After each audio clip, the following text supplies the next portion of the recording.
5 রং। সুকান্ত আচার্য। বলো তো দেখি, পতাকার মধ্যে কয়টি রং আছে? শিক্ষক এসে শুধালেন হেসে তৃতীয় শ্রেণীর কাছে। একসাথে মিলে সব ছেলে বলে, চিৎকার করে জোরে, 3টি বর্ণ রয়েছে রাঙানো জাতীয় পতাকা জুড়ে। শ্রেণীর পিছনে বেঞ্চির কোণ শিশু ছিল এক বসে। পতাকার মাঝে 5 রং আছে, বলল সে মৃদু হাসি।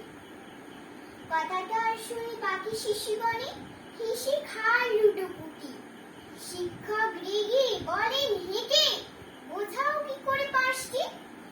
মাথা নিচু করে ভয়ার্ত স্বরে সরল শিশুটি বলে, ওপরে গেরুয়া, মাঝখানে সাদা, সবুজ আছে তার তলে, আর আছে একটা গোলাকার চাকা, নীল রং আছে এতে।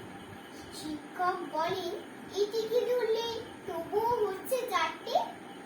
অবুঝ শিশুটি বলল তখন, রং আছে আর এক। লাল লাল চোখ, দাগ দেখা যায় ওই পতাকার মাঝে।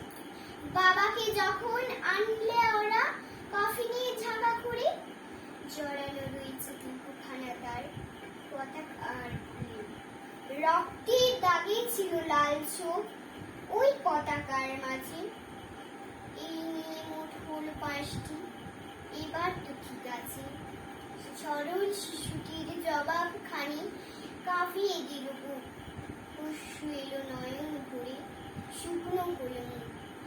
আজও যারা দেশের জন্য করছে বলিদান, স্বাধীনতার শহীদ সম তাদের অমর প্রাণ। হয়েছে স্বাধীন, পেরিয়ে গেছে 70টি বছর।